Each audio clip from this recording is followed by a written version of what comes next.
Whenever I go to an event, I'm always looking to see if anybody on a skidoo is wearing something from Arctic Cat. Yeah. No, that just doesn't happen. That's just wrong.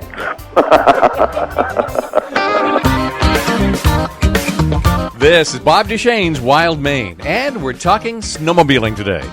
There are some folks who are really dreaming of a white Christmas. I know this is hard to believe, but there are some Mainers who have never been on a snowmobile. Others used to a long time ago, then stopped. And now it's been so long, and new sleds are so expensive, and the sleds have improved so much. Where do you even start? Well, I've got an idea. But first, I'll run it by Bob Myers. Bob is Executive Director of the Maine Snowmobile Association. He's one of those guys who snowmobiled in his younger days and then drifted away from the sport for a couple of decades. Now you can't get him off his sled. We'll start there.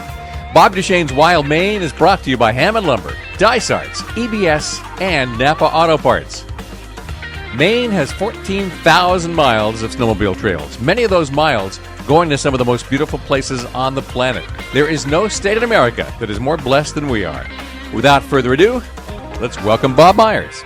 Hey, glad to be here, Bob. Well, it's good to have you back on the show. You know, every snowmobiler I know has done it since they were kids. I don't think I've ever met an adult who just started.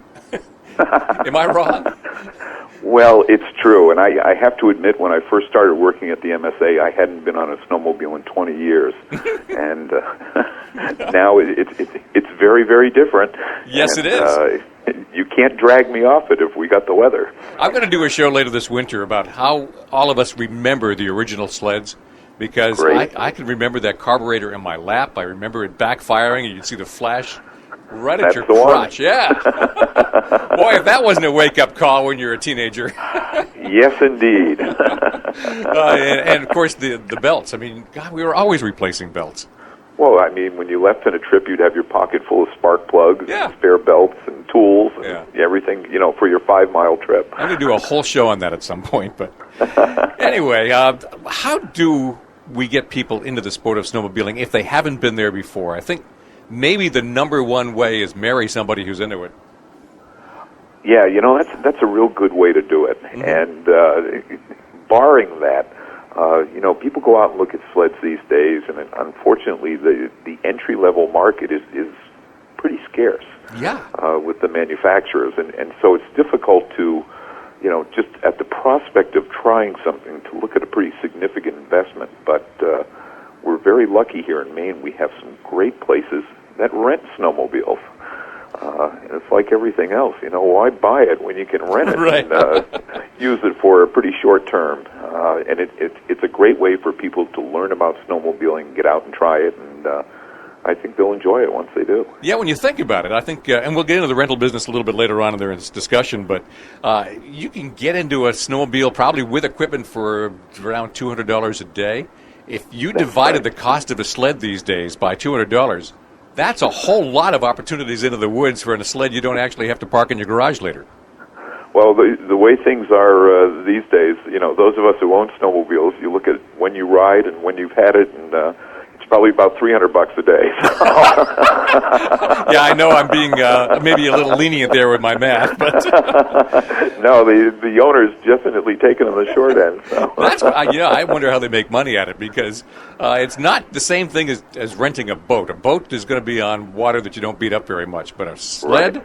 Well, rental customers are surprisingly good, and there is a state law that requires basic training, and the rental outfitters in the state are terrific. I mean, before you get out there, you're going to know the rules. You're going to know how to operate the sled. You're going to watch the video, and if you're uncomfortable about heading out by yourself, if you're brand new, a lot of these outfitters have guides that you can hire and take you out and show you some things and make sure you have a real high-quality experience. Yeah. Well, let's come back to that. I'd like to explore what other gateways are there for trying this out, because I'm thinking of races, I'm thinking of charity rides.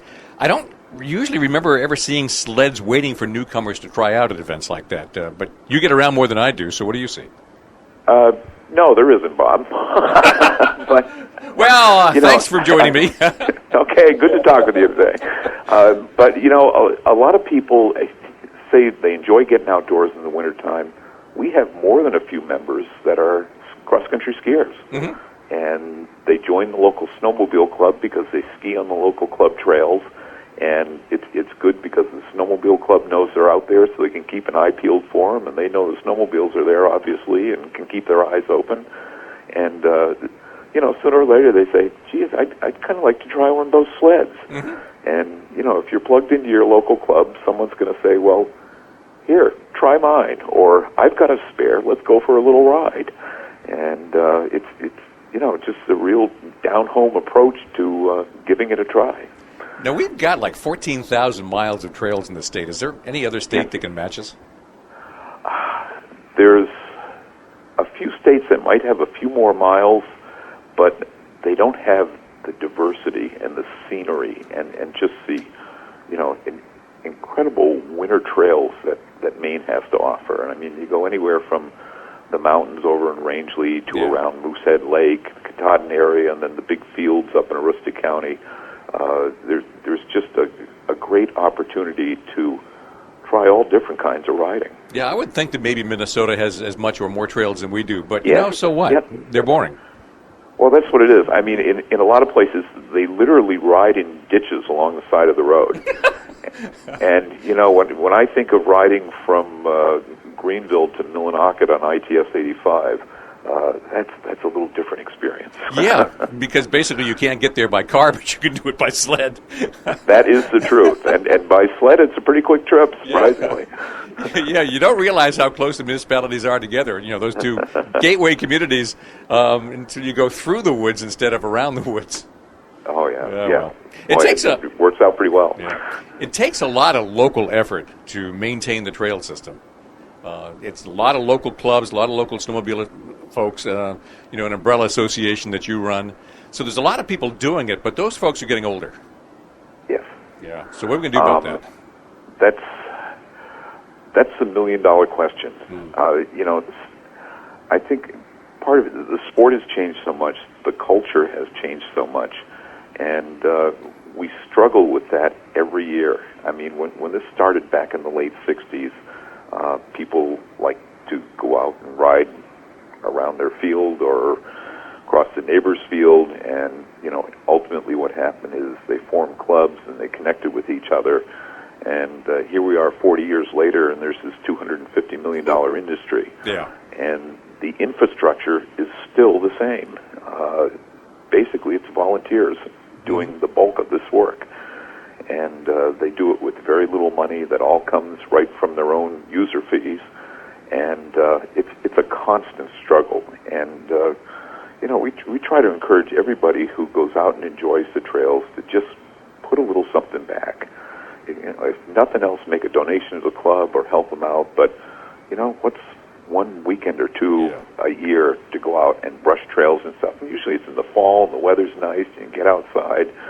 And, it's a good bunch of folks out working on the trails, and they really need the help.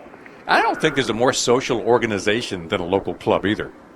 That's the truth. I mean, because a lot of them have pancake breakfast or breakfast on weekend mornings. I always think of the club up in Springfield, the Quad County Snowmobile Club, and they do pancake breakfast just about every other weekend. Mm-hmm. And here we are, and you know that Springfield, Maine is not a huge metropolis. Right. But they'll put something on their Facebook page, say, well, we had 180 people for breakfast this morning. Say, my gosh, where are they coming from? You have to, well, if the snow's good, they're coming from all over. That's right.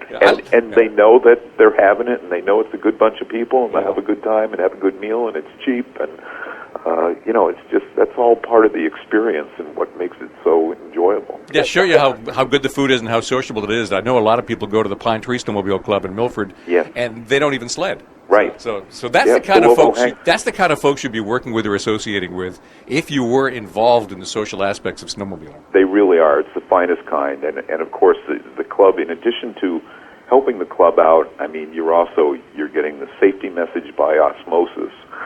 By being around your fellow club members, you're getting the chance to help your community and have a good time at the same time, and to just be a part of it. It's a very, very social scene that's out there.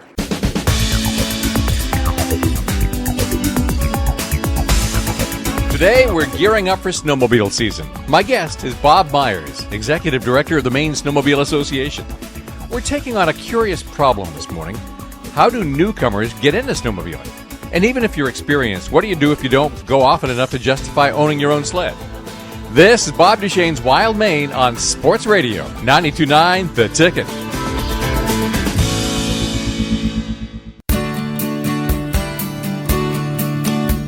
This is Bob Duchesne's Wild Maine on Sports Radio 92.9 The Ticket. Bob Myers is here. He's Executive Director of the Maine Snowmobile Association. Snow sleds are bigger and better these days, but the price tag is a little bigger too. That can be a barrier for people who want to try it out. There are a lot of good snowmobile clubs, and I'm not aware of any clubs that do demo days or even sled swaps so you can try them out, Bob. They really don't. Okay, I know it during the Snowdeo in Rangeley, which is a huge event the end of January every year. Some of the manufacturers come and do demo rides, and we'll have sleds there. And you know, sometimes that's geared more towards experienced riders, and of course they're trying to sell new machines and stuff. But really, the best way is to get out there and kind of join your local club and let people know what you're interested in.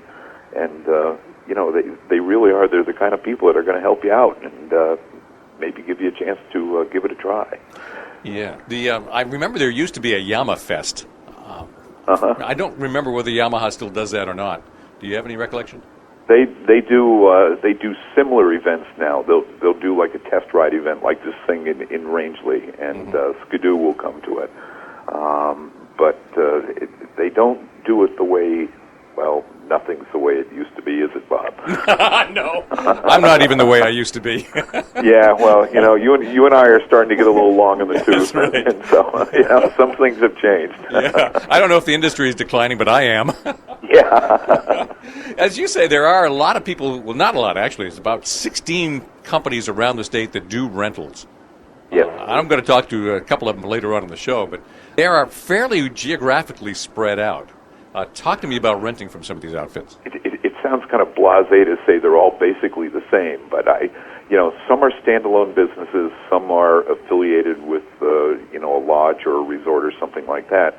But basically, they'll have everything you need to go out and snowmobile for the day. They'll have a machine, they'll have the clothing if you need it, helmets, obviously, and typically they keep their machines in real good shape, and they have ways to contact them if you run into a problem along the way. And an important thing, too, if people, get stuck, they're a newbie or they're nervous about going out in the woods, and the woods are pretty big in the wintertime, you can hire a guide in a lot of cases. And they'll take you out, and they'll cook you lunch or take you someplace for lunch and show you the trails, and you can really have just a tremendous experience. It's funny to me how many people will come up from Massachusetts to go whitewater rafting and be guided on the experience. You would think the same thing might happen with snowmobiles, but it doesn't quite to that extent. Well, some of those places, if you go there in the summertime, particularly the rafting places, they'll have a snowmobile parked out front and say, hey, come back this winter, try it out. And their places, and what they've discovered over the years is they had a good rafting business in the summertime, and then by getting into the snowmobile business, it allowed them to stay open year-round, so they had a year-round revenue stream, and they could keep employees on year-round, and it's just a win-win for everybody. You're thinking Northern Outdoors, aren't you? Northern Outdoors is one of them. New England Outdoor Center, another one. The Birches up in Rockwood. They've really done a great job, and it just, the whole tourism experience is there at these places. I get excited every time I see anybody in the tourism business figure out how to have a full year-round season. Exactly. We are such a seasonal state, and I always feel like people are missing all the fun we have in winter, because we have a lot. Oh, yeah. We have the downhill and cross-country skiing. We've got the snowmobiling, which is fantastic. There's winter hunting if you're into it, ice fishing. This state is just incredible. And we find in the snowmobile world that a lot of times people that come up and who are particularly interested in snowmobiling will be up here and say, geez, I've got to come back here in the summertime and see what this looks like. Yeah. And so it works both ways, and it's just good for everybody. I think what's most fascinating when I go sledding, which I don't do a lot because I don't own my own sled, but it's when you get way off into the woods or off to a place with a view, and then you shut everything off and it goes deadly quiet and you just get to enjoy it. That is... It's just amazing. There's like nothing out there but you and the nature. A couple of years ago, I was doing that. I was up on the Dubuque Mountain Trail way up in Aroostook County. You were up there. Oh, yeah, and it was just an absolutely beautiful day. I was with somebody else, and we had ridden probably 40 or 50 miles without seeing anybody. Mm-hmm. And we stopped at this overlook, which truly was in the middle of the nowhere. It was in the woods halfway between Allagash and Eagle Lake. And I got off my sled, took off my helmet, and the first thing I heard was my phone ringing. It turned out at the top of the hill you could get cell phone reception, and I turned it off. That is funny. As you probably know, I like to get off in the Maine woods a lot, and I actually have a little inventory of all the places I can get a cell phone signal up there. Yeah, it's good to know. Another one is up on top of Mount Kineo, which is a great spot to visit by snowmobile, and you get some of the best cell phone reception in the state up there. Yeah, and on the north end of the lake, that's about the only place you get it. Yes, it is. It would seem to me that one way to get around this entry-level lack of equipment is used equipment, because a lot of people do trade up. Sure. Yeah. But the problem is you really don't know what kind of used sled you're going to want until you try out a bunch of them. Exactly. Does rental help you there? Yeah, I think so. It gives you a feel for the different models and the different styles of sleds. They all, as a matter of fact, 3 or 4 rental companies that I can think of off the top of my head all carry different brands. Mm-hmm. So you can go out and try them. Typically, they take pretty decent care of them, and when they turn their machines over, it's a good place to go looking for a bargain sled. Yeah. And then, of course, there's, Uncle Henry's, and we have a used sled corral at our snowmobile show that keeps pretty busy. And people, when they're seriously into it, they upgrade on a pretty regular basis. Mm-hmm. And, the dealers will take trade-ins, and they have those to sell, and just by private sale, there's some pretty inexpensive and very good sleds that are out there. They're well made, so they last a long time. The reason people get rid of a sled they have now really is that they are looking for a different set of features, either as they get older or get more adventurous. They truly are much better than, of course, earlier we were laughing about the old ones and carrying the pocket full of spark plugs. Yeah. And, they've come a long, long way since then. And, I mean, you can pick up a used sled with 3,000, 4,000, 5,000 miles on it, and it will still be in very, very good condition if someone's taken halfway decent care of it. Bob Myers is Executive Director of the Maine Snowmobile Association. We are roughly the same age, so when we get back in a moment, it sounds like a couple of old farts talking about sledding in the 70s, well, that's just what it is. Then, Bob Duchesne's Wild Maine heads to Millinocket to visit some rental sleds that you can try out. If you play your cards right, these are popular, and you'll want to plan ahead. This is Sports Radio 92.9, The Ticket.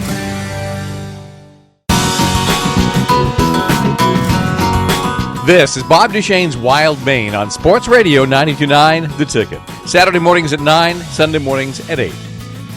We'll move on in a moment, but we have started today's show with Bob Myers, Executive Director of the Maine Snowmobile Association. And we've been talking about the aging of the snowmobiling population and the challenges that presents, and the barriers to getting new Mainers into the sport. And partly, we've been reminiscing. It used to be when I was growing up that we never went any further than we were willing to walk back. That is correct. that has changed with all of our 14,000 miles of trails. Yes, that is the good old days. So if you were thinking, maybe I would want to try this, what kind of features would an expert or an experienced snowmobiler advise a newbie to look for? And I'm thinking heated handlebars, and what else? Handle grips. Generally, most sleds come with that equipment, heated hand grips, which are real important. A lot of companies rent the sleds with the longer tracks, which give you a little more control and are a little better if you get into loose snow that you're not going to get stuck. Which, believe it or not, you can get stuck on a snowmobile. Oh, I'm sure you have sure in the past. And the other thing I advise is when I take new people out riding is generally, and I don't want to sound like one of those people, but it's usually the wife that says, "Why don't you get a 2-up and I'll ride on the back?" Yes. And you say, "No, don't do that. Get your own sled." Mm-hmm. It's a much better experience. Yeah, it really is. Yeah, it's a lot more comfortable. Well, it is a lot more comfortable, and furthermore, when you get into some of that deeper snow, getting both of you to lean the right direction at the same time, especially if you're married to somebody who won't listen to a word you say. Yes. I took a group of novices out last winter in the Forks area, including one person who had never been on a sled in her life. Mm-hmm. And we went out, and it was a beautiful day late in the winter, and we rode 110 miles like nothing, and really had a terrific time. And she thought it was the most fantastic thing. And it's great to see people try that and instantly become very enthusiastic and see the possibilities that are open to you when you're out there. Yeah. And furthermore, eventually you're going to bond to your own machine, because exactly. These sleds, they have their own personalities, and each one has its own set of features and feel, and mm-hmm. not every sled fits every snowmobiler. Well, and snowmobilers tend to be tremendously brand loyal too. Yeah. Oh, no kidding. Yeah, it's really kind of funny, and they say, "Well, I'm a Yamaha guy or I'm a Skidoo guy," and that's the way it's going to be. So whenever I go to an event, I'm always looking to see if anybody on a Skidoo is wearing something from Arctic Cat. Yeah. No, that just doesn't happen. That's just wrong. Yeah. You go with neutral colors then. That's a little snowmobiling fashion tip. Yeah. Well, before I let you go, are there any major events that we should put in everybody's social calendar right now for the winter season? I know Bangor will do a big snow cross again for the first time in a long time. Yes, that's going to be a huge event at Bass Park. It's mid-January, and it's to benefit the Eastern Maine Community College Foundations, and so it's a terrific event. As usual in February, the Pine Tree Ride-In, Winterfest up in Greenville, Winterfest in the Millinocket area. I mean, it really goes on and on. I think I'll be heading up this year. The MSA owns the oldest continuously registered snowmobile in the state, which is a 67 Skidoo Super Olympic. And it still runs great. Yeah. And we keep it at the Snowmobile Museum in Millinocket at the Northern Timber Cruisers. And I like to fire it up every few years and take it out in the Winterfest parade. Yeah. And it's always a good time. I had one of those moments when I was, you know that I just won a seat in the Maine House of Representatives. And so I've heard. Yep. During my campaign, I was visiting a household in Milford, and there in the side yard is an old Evinrude sled. And it's been decades since I've seen an Evinrude snowmobile. But it looked just like the ones I remembered. Yeah, and some people are really passionate about that. At our snowmobile show this year, we had quite a display of antique and vintage sleds. And the people who are into that, who collect them and restore them and still ride them, I mean, they're a special breed. Yeah. And it's really great to see some of those old machines. Yeah, from what I remember, especially the upscale model that Evinrude had back at that time, it was one of the first sleds to have reverse. And okay, that was pretty classy. It was. It was also pretty heavy. Yes. You can sink into the snow, and good luck using the reverse to get you out. We've learned a lot since then. Our 67 Skidoo has a retractable headlamp, and it's retracted by a handle. It's on just above the handlebars. Now we're showing our age. Nothing but class. Yeah, really. Well, Bob, I do expect to get you back on the show later on this year, because snowmobiling is a major event in Maine every winter, and there'll be some good things coming up. So we'll talk some more. Well, we always have a great time talking with you, Bob, and maybe we ought to hook up the wireless mics and we'll go out on the trails and do a story. Oh, now I'm going to take you up on that. It's a deal. That's Bob Myers, Executive Director of the Maine Snowmobile Association. Next, we head north. Today's show is about people getting into snowmobiling. Decades ago, sleds were relatively cheap, although relatively unreliable. Nowadays, you can spend as much in a snowmobile as you do a car. If you're new to the sport and don't know exactly what you want, that is a barrier. Second-hand sleds could be a good idea, but without the ability to try before you buy, it's still hard to make a good choice. And there are a lot of people who don't have as much time to hit the trails as they used to. And owning a sled just doesn't make financial sense. So what then? My next guest is Matt Polstein. You've probably heard of the New England Outdoor Center just above Millinocket, just below Baxter State Park.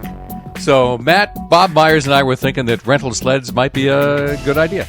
Yeah, they work. If you don't have a friend that's got a spare sled, there are a number of rental companies around the state of Maine, including ours, that have sleds available for half or full day rentals and rides. I strongly suggest when you first start out that you take a guide along with you.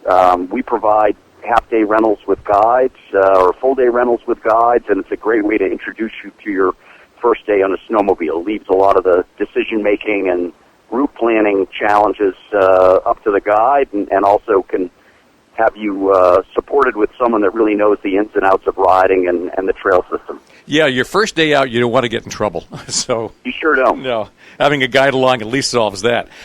You have, I think, the biggest rental fleet in the state, don't you? We may. We may. We run around 40 rental sleds. Wow. Typically, they're all out on Saturdays, but almost every other day of the week, even at the last minute, we can provide people with a sled. Now, do you have a variety of different sleds, makes and models, or are you sticking to one particular sled? We are a Bombardier house. Skidoo snowmobiles make up our fleet, and we typically stick to the 550 fan-cooled single or double rider Grand Touring style sleds. We do have a couple of work sleds that businesses that need, a utility sled can rent for us, but for the general rider, we're on a long track 2-up style snowmobile. I'm pretty puzzled by how you can rent that many sleds on a Saturday. That's a lot of sleds for people to rent, and I didn't realize you had that many.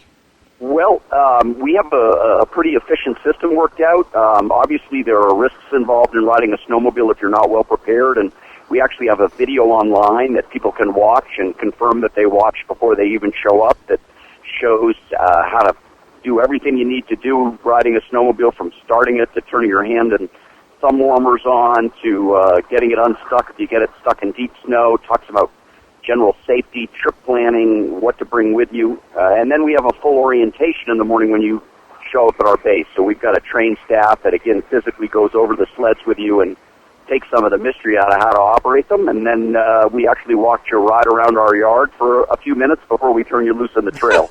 Good. The type of person who would come up and rent, are they coming with other people who have their own sleds but they don't?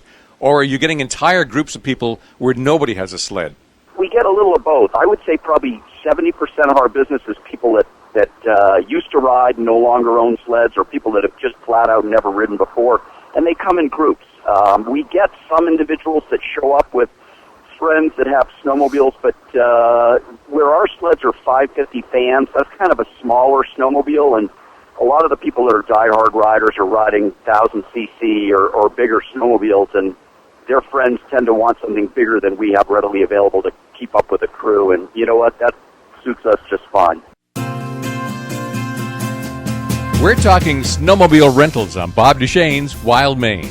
Matt Polstein is my guest. New England Outdoor Center has perhaps the biggest fleet of rental snowmobiles in the state. And that's not all they've got. Stand by for much more on Sports Radio 92.9 The Ticket.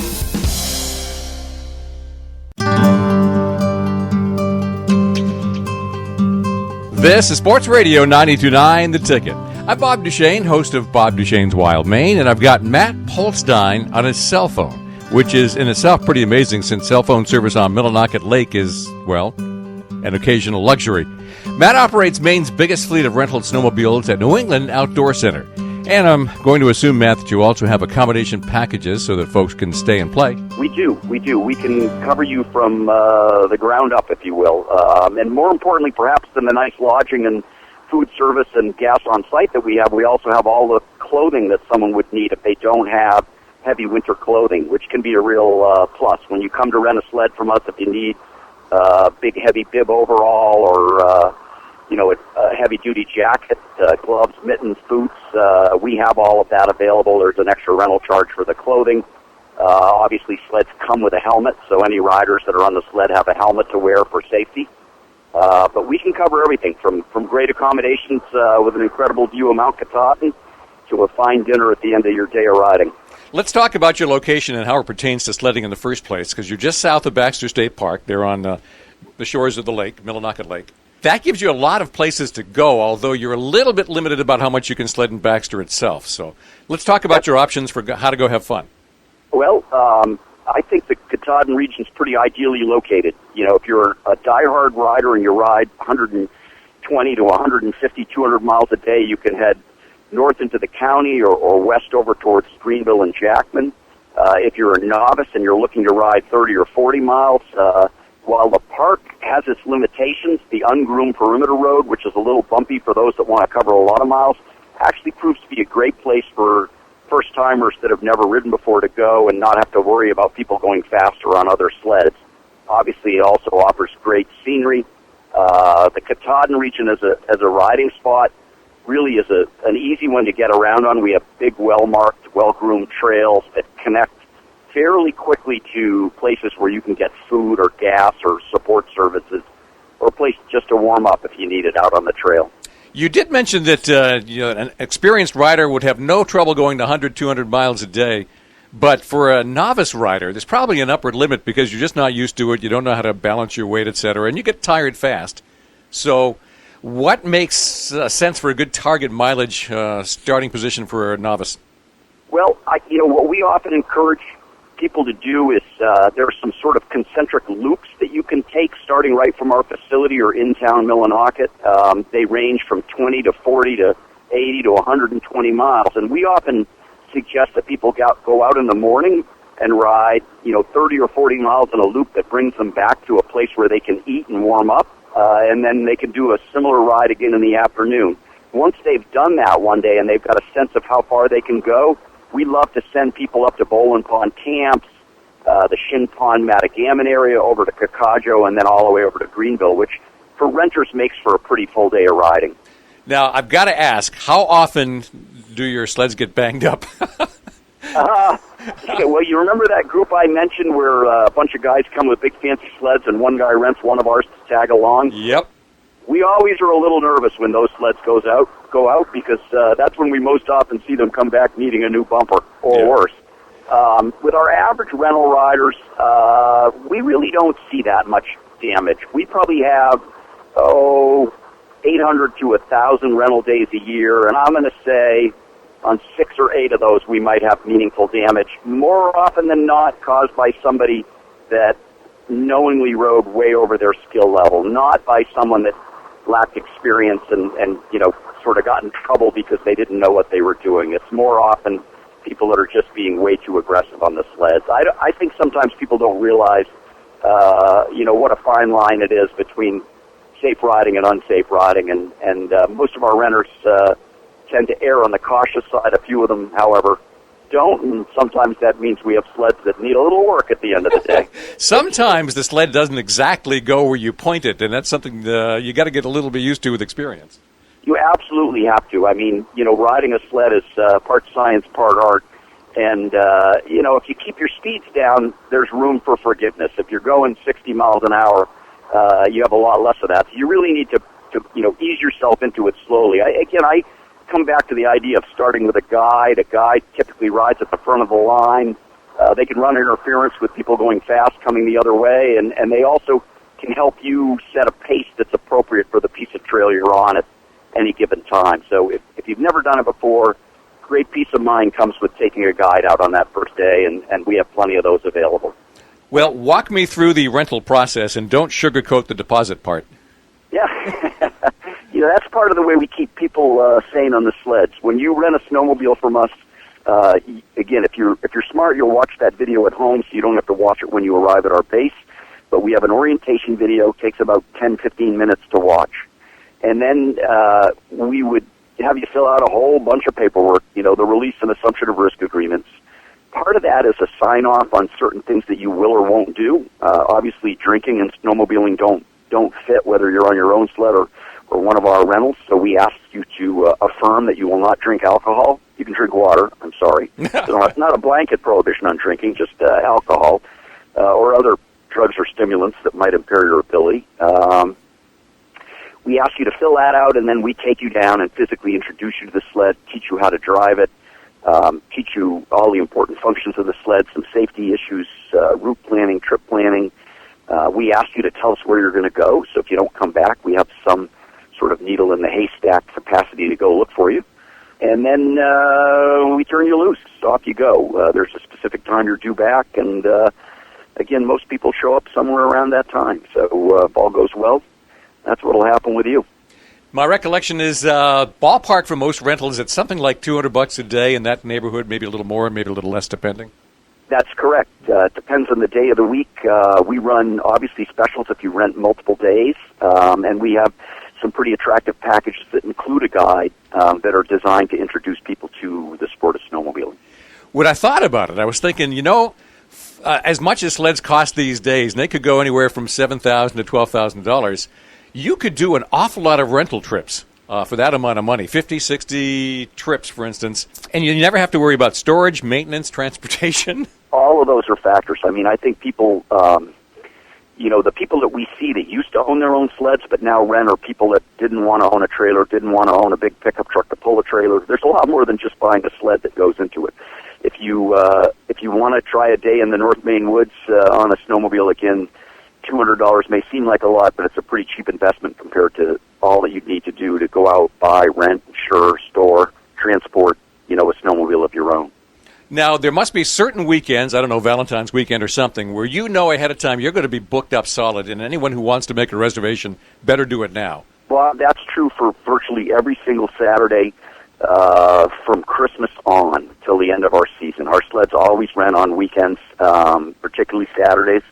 And so anyone that wants to come on a Saturday should plan to make a reservation soon. We have dates that are already filled up. Typically, both ends of the long week vacation in February are sold out, and even the midweek dates during February vacation we tend to get pretty full, although I think it's seldom that we don't have at least a few sleds still kicking around. Sundays go next, Fridays after that. Midweek, generally speaking, we're wide open. One of the things that's interesting about your place in particular, New England Outdoor Center, is that you have such a variety of accommodations. You've got the River Drivers restaurant right there. There are very few places that are so self-contained with so many different choices. Well, that's, we're in northern Maine. You have to be a little bit diverse or schizophrenic to stay in business. So we're trying. Well, thanks a lot, and I appreciate it, Matt, and good luck this season. Thanks, Bob. That's Matt Polstein at New England Outdoor Center, just above Millinocket. Next, we go to Rockwood on the west side of Moosehead Lake. John Willard of the Birches is on the line as Bob Duchesne's Wild Maine continues on Sports Radio 92.9 The Ticket.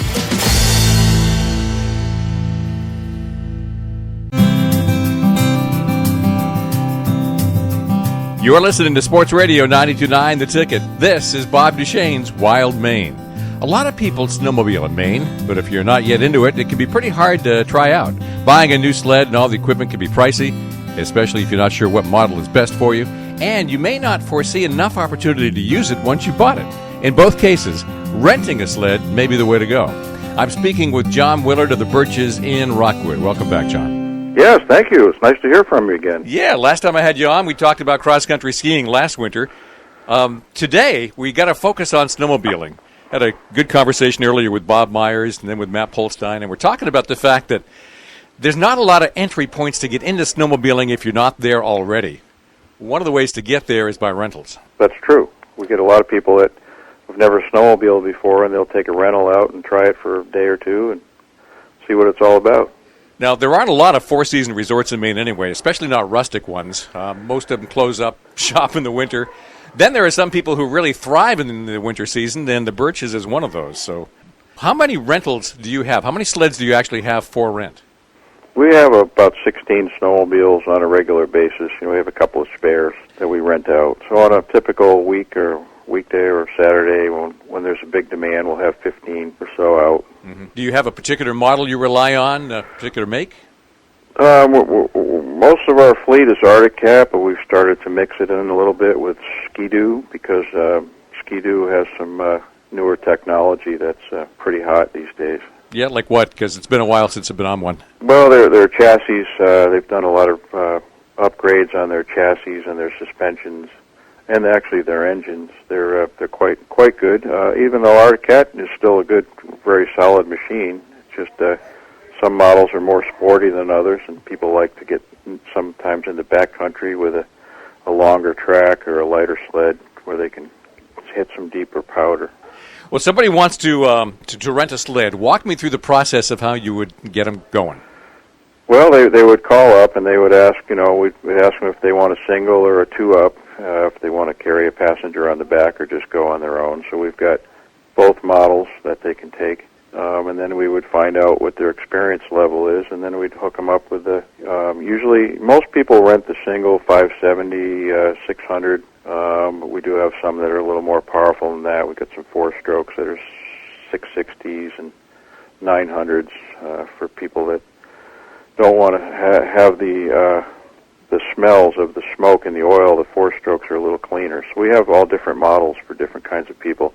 We got some cross-country skiers like to cross over now and try snowmobiling, so the four-strokes are pretty popular in that for those people. I grew up with that smell, so I'm not sure I could get used to a four-stroke. Yeah. I would get on that and say, what's wrong with this sled? That's right. How much does it cost to rent a sled for, let's say, a day? It's about it ranges from $149 to $225 per day. It depends on the model of sled, and actually the weekdays are a little less expensive, and the weekends, of course, are peak. The funny thing is, whenever I play in the Moosehead area during the summer, I've got to decide for the day which side of the lake I'm going up because it takes so long to go around it. In the winter, you can just cut across, so you can play with both sides of the lake. You can cut across. The Moosehead Trail's 180 miles around, and then it's like a figure eight, so it comes across from Cocadjo directly to the Birches across from Mount Kineo. Mm-hmm. And that part of the trail is marked and groomed on the lake for people so that they won't have to worry about getting into trouble out there on the water. How do you point somebody in the right direction? You sort of counsel what they want to do and then advise them, or what? Yeah, we'd find out how what their experience level is. We'd see what the temperatures are on their first day out, and we might send them out for a ride north up toward Pitson Farm or northwest toward Jackman or Lake Parlin, or sometimes we'll send them over to Northeast Carey or Cocadjo to the east and north. Mm-hmm. It depends on how long they want to be out, and of course they can pick their distance. Like if they start out heading across to Northeast Carey and then around to Pitson Farm and back, it's probably about a four-hour loop. It's not so bad. Yeah, for somebody who is their first time, it does tire you out faster than you would think until you get used to it. Is there an advisory on how long you would tell people to stay out for their first time? Well, we try to have them back before dark or by dark. Yeah. We don't rent snowmobiles at night. Yeah. So that lessens any kind of risk out there for them. But it's all based on the temperatures and the weather of the day. How often do you have to go out and get somebody who got in trouble? Very rarely. I mean, we have occasional equipment malfunction, and we'll meet them somewhere and pick up a broken sled and give them another one. Mm. But I don't think that happened more than twice last winter. How often do you get a sled banged up? That's a little more. It happens more often. Yeah. Especially when the trails are icy. We probably get one banged up once every 2 weeks. Now let's talk a little bit about the Birches because you have some really beautiful cabins. I love your rustic cabins. And you have the lodge, and so you have a variety of accommodations, but it's all pretty rustic. Well, no, we've got some private homes on the water, too, that we own. So we've got some higher-end, more creature comfort, cozy places, and we've got the cabins, which are actually very comfortable. They're very warm. They're older log cabins, but they've been retrofitted with automatic heat, and most of them have either a wood stove or a fireplace. Yeah. I've never looked into your higher-end cabins. I've really only peeked into your log cabins. So yeah, they're all on the website. Yeah. You also have a cross-country ski network there, which is probably, for a private company, maybe one of the best in the state.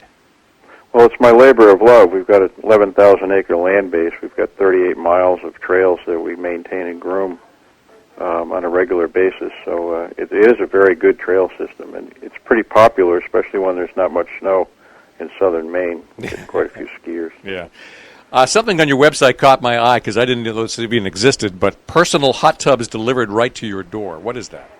We have a wood-fired hot tub that sits on a large platform that skids on the ice, and we can tow it with a groomer in front of any cabin. Uh-huh. And fill it with water, and then just fill it. They fire it with wood. I would think it'd be difficult to control the temperature to precisely the point you want it at.